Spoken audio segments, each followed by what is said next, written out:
굳이 현행 의료법에 있는 걸 간호법에다 똑같이 제정하면서 부모 돌봄법이다? 그 말이 되는 얘기인가요, 그게? 안녕하세요. 한국미래회의 박준모라고 합니다. 한국미래회의는 새롭게 정치개혁을 하기 위해서 모인 시민들의 모임입니다. 그리고 저희는 우리나라에서 현재 벌어지고 있는 여러 가지 비상식적인 일들, 특히 이제 정치권에서 벌어지고 있는 일들에 대해서 저희가 비판적인 시선으로 바라보고 대안을 제시하고자 하는 시민 그룹입니다. 간호법 제정과 관련해서 여러 가지 논란이 있어서 좀 관심을 갖고 들여다보게 됐습니다. 그래서 그 결과 문제점들이 있고 이렇게 시급하게 서둘러서 법안을 처리할 필요가 있는가 하는 그런 문제의식을 가지고 비판을 제기하고자 합니다. 지금 현재 의료법 개정과 간호법 제정의 가장 큰 문제 주요 골자는 현재 의료법 2조에서 규정하고 있는 의료인이라고 하는 규정된 의료인 체계에서 간호사들만 이탈하려는 겁니다. 의료법 2조에서 의사, 치과의사, 한의사, 조산사, 간호사 이렇게 의료인이 규정이 되어 있는데요. 그걸 간호법상의 간호사로 바꾸는 거죠. 그 얘기는 간호법을 별도로 규정하면서 간호사는 의료법 2조에서 간호법상의 간호사로 대체한다. 간호법 부칙 9조에서 간호법이 현행 의료법을 개정하는 효과를 가진다라고 되어 있습니다. 그리고 다른 법령들하고 충돌할 때는 간호법이 우선한다라고 되어 있습니다. 간호협회에서 어제 시위에서도 그렇게 플랜카드를 걸고 주장한 걸로 제가 봤는데 간호법은 부모 돌봄법이다 이렇게 얘기하고 있는데 지금 새로 제정하려는 간호법상의 간호간병통합서비스는 지금 현행 의료법상에 있는 간호간병통합서비스랑 작고 하나 틀리지 않고 똑같습니다. 그러면은 규정과 그 내용이 작고 하나 틀리지 않고 똑같다면 우리 부모님을 돌보기 위해서 간호간병통합서비스를 위해서 새 법을 제정해야 된다라고 하니까 이유가 될까요, 그게? 한 글자라도 틀리면은 제가 이해를 하겠습니다. 한 글자도 안 틀립니다. 왜 그러면은 우리 부모님을 돌보기 위해서 왜 새로 간호법을 굳이 제정해야 되는지 그 이유가 될 수 없다라는 거고 그 이유가 이해가 안 간다라는 거죠, 저희는. 주요 목적은 의료인 규정에서 이탈함으로 인해서 얻는 이익이 있습니다. 그것은 의사협회에서 꾸준히 제기해온 문제이기도 하는데 단독 개원이 가능할 수 있다는 문제죠. 현행 의료법상의 33조에서 의료인의 개원에 대해서 규정을 하고 있습니다. 거기에는 의사, 치과의사, 한의사, 조산사까지만 개원이 가능한 걸로 되어 있고 그것도 굉장히 구체적으로 한정되어 있습니다. 그러면은 의료인이 아니고 또 의료법상의 적용을 받지 않는다면 33조 규정이 적용되지 않는 겁니다. 명목상 의료기관이 아닌 걸로 내건다 그러면 상관이 없게 되는 겁니다.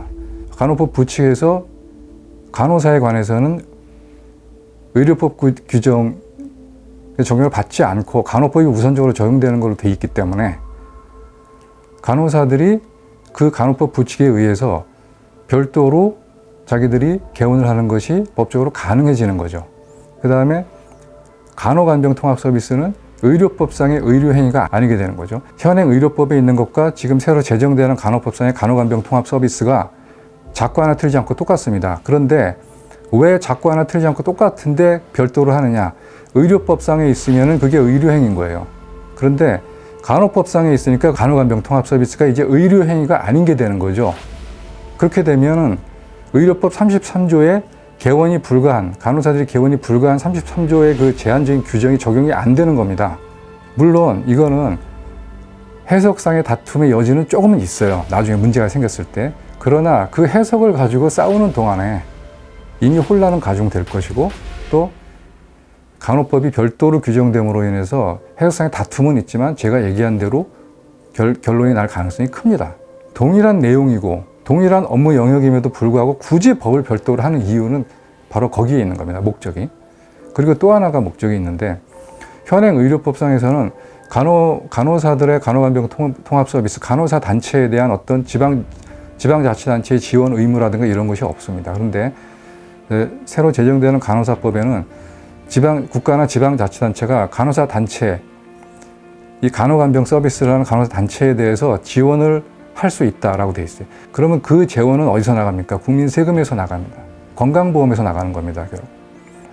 기존의 동일한 업무 영역과 동일한 간호간병 통합 서비스임에도 불구하고 간호사 처우 개선이라는 명분으로 별도의 간호법을 제정하는 목적은 바로 33조의 의료법 33조의 단독 개원이 불가한 조항을 회피하려는 것과 그 다음에 국가나 지방자치단체로부터 간호사 단체가 지원을 받을 수 있는 길을 만들기 위한 것이죠.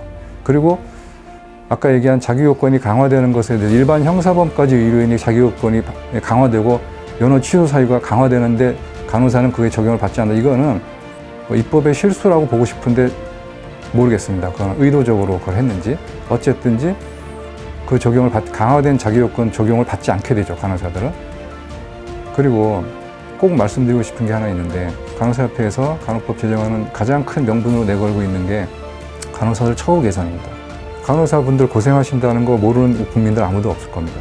간호법상에는 간호사 처우 개선 규정이 신설되어 있습니다. 그런데 그 내용들을 하나하나 따져보면요, 굳이 이 법에 이걸 신설할 필요가 있을까? 하는 내용들입니다. 그 얘기는 뭐냐면은, 첫째, 지금 우리나라의 모든 인권 보호에 관한 기관과 조항들, 법률들, 그리고 또 근로자들의 처우 개선에 대한 어떤 근로자들을 보호하는 법과 그런 기관들이 굉장히 많이 장치가 되어 있습니다. 인권에 관한 문제, 우리 국가인권위원회가 있어요. 그 다음에 근로조건에 관한 문제, 간호사 노조가 있습니다. 직장 내 갑질, 직장 내 괴롭힘에 관한 문제, 직장 내 괴롭힘에 관한 괴롭힘 방지법이 있습니다. 그런데 기존에 있는 법으로 다 해결되는 부분들이에요. 그 법을 그냥 다시 중복해서 써놓은 거예요, 그 내용들을. 모든 이 세상의 근로자들은 전부 다 이 세 가지의 도움을 받아서 보호를 받고 있는데 왜 간호사만 특별히 또 간호법에 그걸 중복적으로 규정하면서 이 법을 제정하는 이유가 간호사 처우 개선이라고 명분을 내걸 이유가 있을까요?